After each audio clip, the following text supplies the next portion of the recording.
여론조사로 만나보는 민심의 선택 배수진 시간입니다. 배 안녕하십니까. 자고 변하지 않는 배추도사 배영찬입니다. 앤수. 좌충우돌 시사평론가 수민 김입니다. 자, 일단은 우리 배수진 시간에는 여론조사 시간이니까 이거부터 봐야 될 것 같아요. 네. 대통령 지지율 이번 주 올랐죠. 그렇습니다. 1% 포인트라서 뭐 큰 폭은 아니지만 오늘 보합세라고. 그렇죠. 그래도 뭐 숫자는 올랐네요. 그렇습니다. 1% 포인트니까 이제 뭐 1% 포인트라도 올랐다면 이제 올랐다고 볼 수 있겠는데 오늘 소개해드린 모든 조사는 중앙선거론조사 심의위원회 홈페이지에서 확인 가능합니다. 한국갤럽이 자체적으로 지난 20일부터 22일까지 실시한 조사이고요. 윤석열 대통령으로서 직무수행을 잘하고 있는지 잘못하고 있는지 물어봤는데요. 잘하고 있다는 긍정평가는 직전 조사보다 1%포인트가 올라가서 36%. 네. 부정평가는 직전 조사와 똑같습니다. 57%로 나타났습니다. 역시 그러면 1%지만 오른 거는 대통령 해외 순방 효과라고 봐야 되나요? 그렇게 특히 이제 파리에서의 영어 PT 이런 것들이 좀 영향을 미치죠. 그렇게 봐야 되지 않을까 싶은데 이제 일단은 호악제가 이제 교차되는 시점이었거든요. 네. 호재라고 하면 윤석열 대통령의 해외 순방, 이른바 프랑스, 베트남, 프랑스, 베프 전략이죠. 베트남, 프랑스. 또 이제 갑자기 프랑스, 베트남하고 한 번 더 하시길래 네. 왜 그렇게 강조를 하시나 했더니 베프라는 약자를 아니, 위해서 우리 청취자분들 다 짜인 이해하니까 복선이었군요. 추가 설명 안 해도 될 것 같아요. 나는 어떤 형태로든지 조어를 만들어야 된다는 우리 저 네, 배종산 소장의 강한 신념이 나름 느껴지네요. 치밀한 설계에 따라 방송을 하시는 분이에요. 압박감 즉흥적이지 때문에 않습니다. 월요일 밤에 잠을 못 자요. 화요일 나와서 어떻게 해야 되나. 그다음에 이제 또 하나 악재는 어제도 이제 킬러 문학에 관련해서 이제 발표가 됐지만 예. 이 수능 발언이죠. 수능 관련된 이슈. 이건 그래도 뭐 호재라기보다는 물론 이제 이건 또 이게 시각이 정치 성향에 따라서 엇갈리긴 하지만 예. 상당히 민감한 이슈가 이제 수능하고 후쿠시마 오염수 뭐 원전수 예. 이 내용이기 때문에 오늘 다 짚어볼 거예요. 그렇죠. 이제 두 개가 교차하는 가운데 그래도 지지율이 올라갔던 건 좀 주목도가 높은 순방 쪽에 조금은 더 초점이 맞춰져 있지 않나 네. 이렇게 봅니다. 김수미 평론가는 어떻게 네. 봅니까? 이 대통령 지지율 1% 상승 외교 영향? 이다 아니다. 근데 저는 뭐 갤럽은 1%포인트고 리얼미터는 0.4%포인트인가요? 네. 0.3%포인트고 뭐 다른 기관 조사랑 총합해 봤을 때 사실 횡보라고 봐야 될 것 같아요. 횡보. 네, 올랐다라고 이거를 보고 원인을 짚을 만큼의 일은 아닌 것 같다. 그러니까 한국갤럽 같은 경우도 이 추세를 보면 예. 예를 들면 5월 셋째 주 37%, 뭐 6월 넷째 주 36%에서 계속 비슷한 수준이었었고 리얼미터도 비슷한 수준이 된지는 제법 됐거든요. 그래서 사실 조금 의외였던 거는 그래도 프랑스 가가지고 프리젠테이션까지 대통령이 직접 했고 네. 사실 현지의 반응도 괜찮은 편이었었어요. 네. 근데 그런에 불구하고 그게 뭐 크게 이렇게 영향을 끼친 것 같지는 않다라고 하는 거고 또 반대로는 수능 관련한 논란이 아무래도 좀 거셌는데 네. 또 그거 치고는 뭐 지지율이 내려갔다거나 이런 것도 아니다. 이런 현상인 것 같습니다. 그러니까 김수평 평론가 방금 전에 했던 그 개요는 말씀드렸어요. 리얼미터는 39%로 직전 조사보다는 0.3%포인트가 올라갔고요. 뭐 아주 미미한 정도의 변화가 있었고 미디어 트리뷴의 의뢰로 지난 19일부터 23일까지 실시한 조사였고요.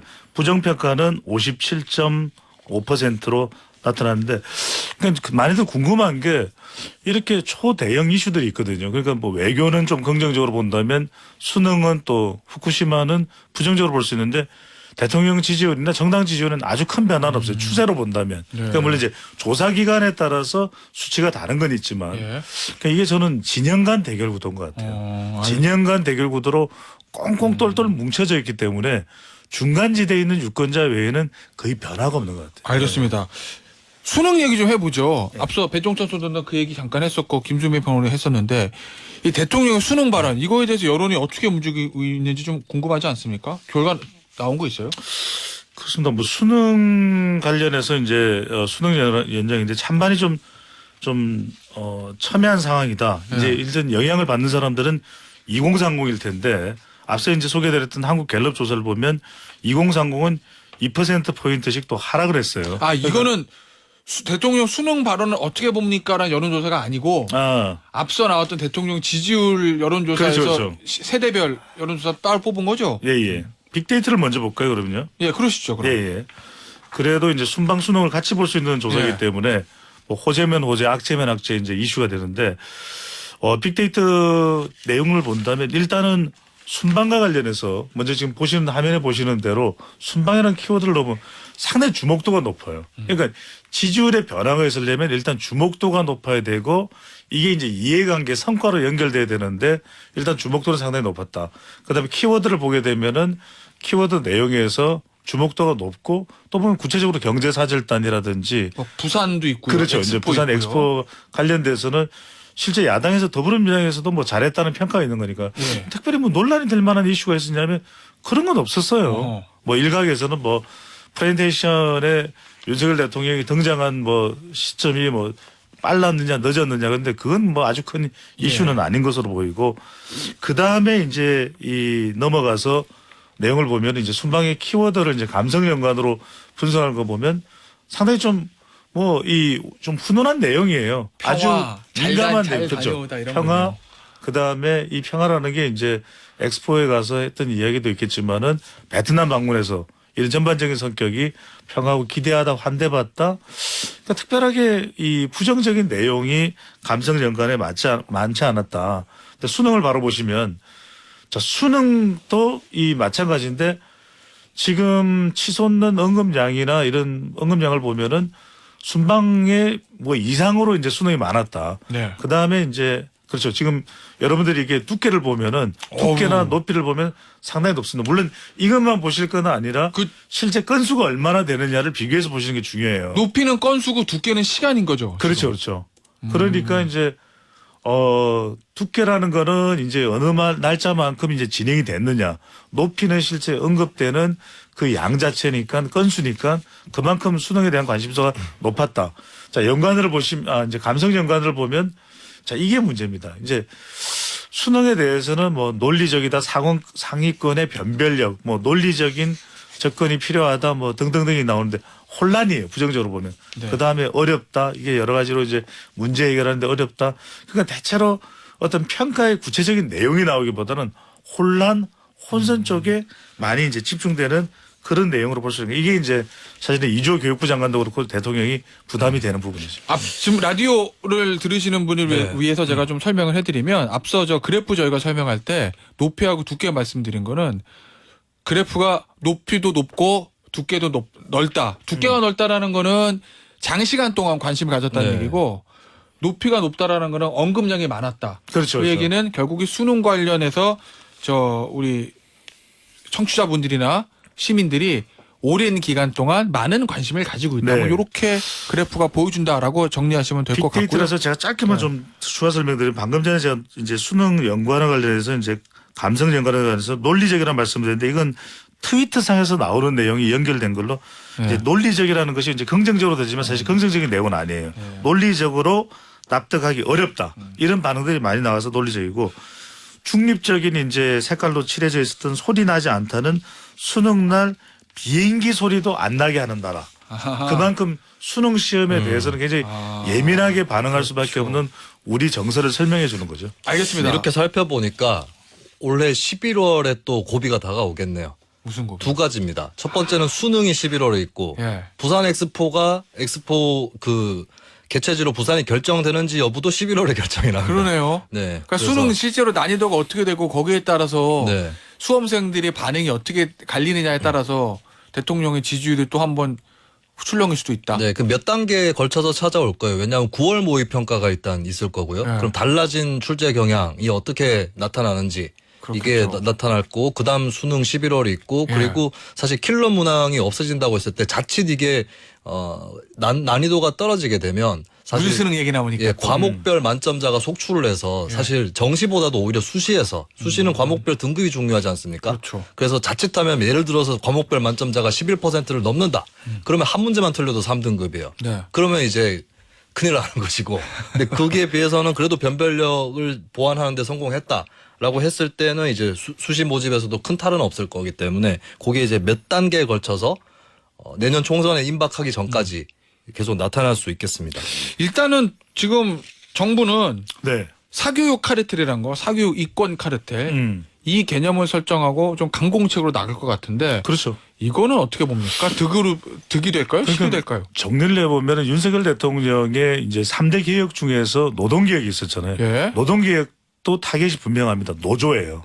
네. 그다음에 교육개혁은 학원입니다. 아하. 이게 이제 연관으로 해서 분석이 되는 부분이거든요. 빅데이터로 해서. 네. 우리 방금 전에 이제 지금 장안의 화제죠. 우리 지금 SBS 정치쇼 빅데이터 분석이. 그래서 이 학원인데 중간중간 이 깨알 잘한과 깨알 홍보를 넣으셔. 이게 쉽지 않아요. 그래서 훌륭하십니다. 근데 이제 문제는 이게 우리가 데이터 분석을 해보면 길어지면은 이 논란이 부정적으로 흘러갑니다. 그래서 빨리 왜냐면 이게 수능이기 때문에 5개월여밖에 안 남았거든요. 네. 그래서 좀 빨리 일단락을 시켜야 된다. 그렇다면은 중요한 것은 지금 이제 좀 안정화를 시켜서 이 부분이 너무 이제 거칠게 소리가 나지 않게끔 이게 중요한데 방금 전에 김수민 평론가 이야기 중에 저는 성부처는 먼저 온다. 9월 달이다. 왜? 9월 달에 모의평가가 있거든요. 뭐 그렇죠. 수험생들의. 이게 이제 수능 가기 전에 마지막 이제 라스트 댄스예요. 그러니까 예를 들어서 9월 모평 나왔는데 수험생들이 출제방이 이렇게 되는 거구나. 이제 감 그렇죠. 잡았어라고 하면 긍정적으로 갈 건데 이게 뭐야? 도대체 11월을 어쩌라는 소리야? 이 얘기 나오고 바로 그 그러면 얘기죠. 그래서 저는 9월이 가늠자가 되는데 네. 지금 벌써 곧 이제 7월이거든요. 이걸 빨리 좀 일단락시키고 사교육은 금방 단속이 안 되는 것이면 이건 카르텔이라는 게 바로 이제 학원이에요. 학원하고 이제 일종의 일부 교육 세력이 이제 문제 어렵게 내서 이익을 취한다 이 이야기인데 이 부분이 자칫 계속 지속이 되면은 사실상 이건 윤석열 정부도 그렇고 국민의힘도 부담이 될 수 있는 겁니다. 그 사교육 이권 카르텔 관련해서 네. 유승민 의원이나 이준석 전 대표 같은 경우에는 이 사교육 몇몇 강사를 타겟으로 악마화시키는 거 이거 보수주의 가치에 맞지 않다. 네. 뭐 이렇게 얘기를 하고 있는 거고 네. 거기에 대해서 국민의힘 이철규 사무총장은 저랑 인터뷰할 때 제가 그 질문을 했더니 아니다. 일부 사교육 강사들은 이거 범죄다. 사회 악이다. 네. 뭐 이렇게까지 얘기를 했거든요. 네. 이거 어떻게 보십니까? 이게 한국 보수 정치에 던져진 중요한 철학적 주제라고 볼 수 있겠습니다. 오 그렇게까지요? 예, 사실 뭐 진보도 마찬가지인데 보수라고 했을 때 뭐 네. 통일된 개념이 있는 건 아니에요. 오히려 그렇죠. 이질적인 요소들이 많이 섞여 있습니다. 네. 보수에는 개인주의도 있고 공동체주의도 있고 맞아요. 국가의 간섭도 있고 국가의 방임도 있어요. 이게 네. 막 섞여 있거든요. 이게 여기서 이제 충돌하고 있는 네. 주제가 됐다라고 하는 건데 좀 저는 이제 젊은 층 여론을 봤을 때 젊은 층도 물론 다양합니다. 여론이. 근데 젊은 보수의 특징이 뭐냐 했을 때 국가의 간섭에 대해서 좀 나쁘게 생각하는 경향이 있습니다. 자유주의 개인 자유주의적 이 성격이 좀 강하다. 그렇죠. 자유주의인데 네. 그 자유주의가 이제 뭐 예를 들어서 경제 쪽에는 그래도 복지를 해야 된다라는 자유주의가 있는가 하면 예. 좀 더 보수적인 자유주의는 아하. 정치적인 간섭이든 경제적인 간섭이든 안 하는 게 낫다. 예. 리버테리안이라고도 표현하는데 그런 경향이 좀 기성세대 보수에 비해서는 젊은 세대 보수 쪽에 많은 편이거든요. 좀 그렇겠죠. 이 부분을 이준석 전 대표가 대변하고 있는 측면이 분명히 있는 것이고 그러면 이철규 사무총장의 접근이 어떤 파퓰러한 파급력을 가질 것이냐. 네. 왜냐하면 어떻게 보면 민중주의적인 성격이 있는 거거든요. 분명히. 네. 왜냐하면 와 저렇게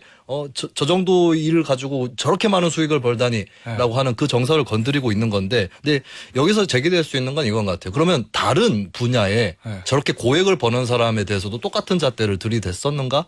라고 하는 그런 의문은 있을 것 같습니다. 네. 그래서 사실 정부에서 뭔가 사교육하고 충돌을 해서 얻어내려면 고수익 자체를 가지고 공격하기보다는 진짜 뭔가 부조리한 행위, 예, 그걸 노려서 가는 것이 더 맞지 않을까 싶고 아까 이권 카르텔 얘기 나왔었는데 지금 제보를 받고 있거든요 정부에서 네. 잘 분석을 해보고 네. 이게 이제 드라이브를 확 걸만한 거리들인가 아니면 그런 일은 아닌가 요거를 잘 면밀하게 정부가 너무 언론에 흘리지 말고 스스로 생각해서 잘 판단해야 될 거다. 그럼 이 얘기예요. 예를 들어 몇몇 강사와 네. 몇몇 학원들이 정말 그들이 강의를 잘해서 능력이 뛰어나서 돈을 고소득을 올리는 건지 네. 아니면 어떤 소위 말하는 이권 카르텔의 도움을 받은 건지 그걸 가려야 된다. 가른 말을 좀 잘 타야 된다. 아니요. 그러니까 고수익 자체로만 타겟을 삼을 수는 없다는 겁니다. 사실 많은 사람들의 평균적 정서로 보면 네. 이번에 이제 강사들에 대한 악마화다라고 생각하는 사람들도 아 이게 좀 많다. 네. 저 정도까지 줘야 될 일인가라고는 생각을 할 거예요. 다만 그렇다고 해서 그걸 제재할 수 있는가? 여기에 의문이 있는 이게 거죠. 말하자면 네. 이제 개인적 개별적 접근을 할 게 아니라 구조적 접근을 해야 되는 거죠. 마치 이제 프로야구 선수들이 이제 고액 연봉을 받는 선수가 안타 하나도 못 치고 있다. 다 포볼을 내주고 있는 투수다. 그렇다고 해서 쟤 왜 돈 많이 받아? 이렇게 접근할 수는 없는 것이거든요. 네. 그러면 한국 KBO 프로야구를 어떻게 육성할 건가? 사실 그런 차원에서 접근해야 된다면 사교육을 뭐 한 5년 단위로 적어도 윤석열 대통령 임기 내에 어떤 식으로 경감할 거냐. 이제 그런 접근 자체가 예. 더 필요하다 이렇게 봐야 되겠죠. 이런 걸 좀 물어보죠. 이준석 전 대표가 이 몇몇 사교육업자들, 사교육 강사들을 현 정부가 타겟해서 사교육 이권 카르텔 얘기를 표현을 썼을 때 전략적으로 바보 같은 행동 이렇게 페이스북에 글을 썼어요. 네. 그럼 결국 내년 총선 생각할 때 전략적으로 좋지 않다. 그러면서 이준석 전 대표는 구체적으로 학원가가 많은 강남, 목동 여기 여론이 흔들린다.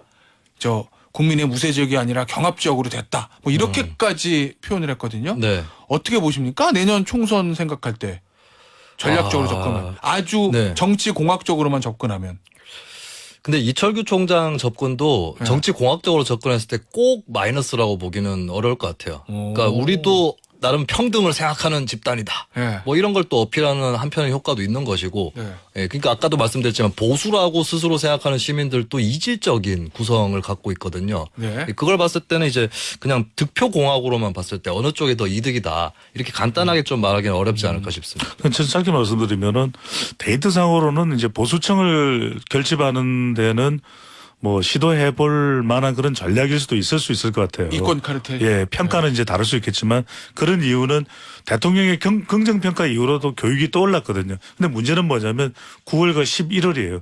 9월 모의평가와 11월 수능이 정말 만족스럽게 나오면 괜찮은데 이게 아니면은 이게 어떻게 될지 모르겠어요. 알겠습니다. 예. 자, 민주당 얘기 좀 해보죠. 이낙연, 이재명 대표가 아니라 이낙연 전 대표 얘기 좀 해보겠습니다. 이낙연 전 대표가 지난주 토요일 귀국했는데, 야, 공항에 환영 인파가 1,000명 넘게 몰렸다고 합니다. 사실은 대선 경선에 떨어지고 외유를 나간 정치인이 돌아올 때 1,000명이 몰렸다는 거는 플래카드도 그렇고 굉장히 저는 개인적으로 많이 온 것 같거든요. 어쨌든 인천공항에서 있었던 이낙연 전 대표의 목소리 좀 들어보고 이야기 나누겠습니다.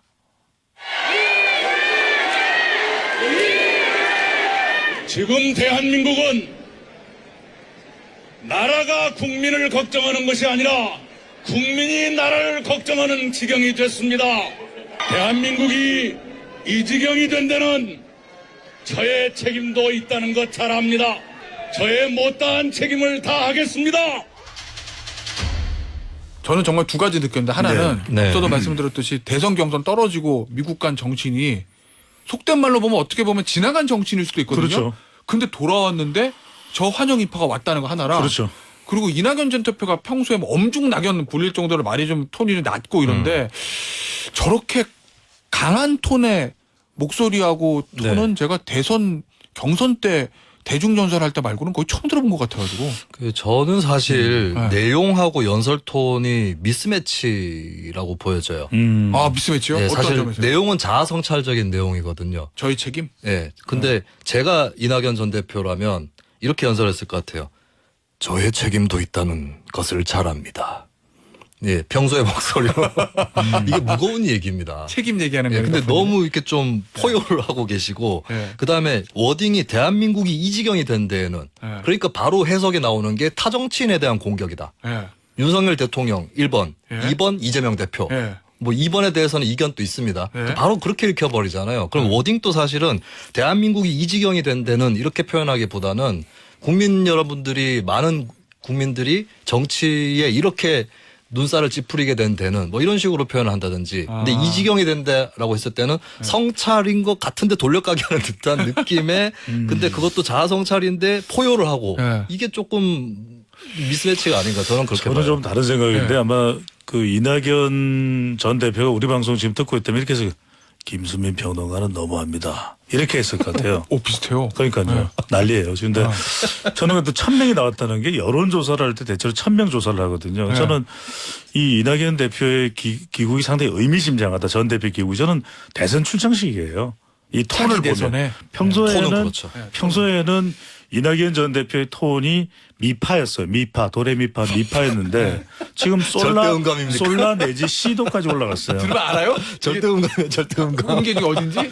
자, 근데 지금 중요한 것은 베토벤입니다. 뭐냐면 베토벤. 주목을 받는다는 네. 거예요. 왜냐하면 그동안 이낙연 전 대표의 행보가 별 주목을 못 받았거든요. 네. 근데 주목을 받았다, 목소리 톤이 높아졌자, 이거는 뭐냐면 영향력이에요. 왜냐하면 최근에 이제 더불어민주당의 호남 지지율이 흔들린다. 그러니까 호남 때문에 들어오는 겁니다. 본인이 호남 출신이고 전남지사를 역임했고 DJ 정서를 그래도 이어갈 수 있다고 판단하고 있는 것이고, 박지원 전 원장도 최근에 이제 광주 신당 이야기를 하고 있거든요. 결국엔 이제 비명계를 아우를 사람이 누구냐. 이제 여유를 두고 있는 거죠. 왜냐하면 내년 총선 출마 안 한다고 그랬으니까 결국은 이건 뭐냐면 저는 27 대선 행보다. 그렇다면 결과적으로는 더불어민주당에서 제일 지금 다급한 건 중도층인데 네. 중도층을 그래도 끌어올 수 있는 사람은 이낙연이거든요. 저는 그런 정도의 영향력은 충분히 가질 수 있다. 그래서 마치 이제 자신의 기국이 네. 빗대어 보면 1996년이었나요? 바로 DJ의 기국처럼 그 정도요? 그쪽으로 약간 연결시키는 네. 그런 뉘앙스가 좀 숨겨져 있다 이렇게 봐야 되겠죠. 아직까지 날 따라오려면 멀었지. 알겠습니다. 자, 오늘 배수진 여기서 마무리하도록 하죠. 지금까지 배종찬 소장, 김수민 평론가였습니다. 감사합니다. 고맙습니다. 감사합니다.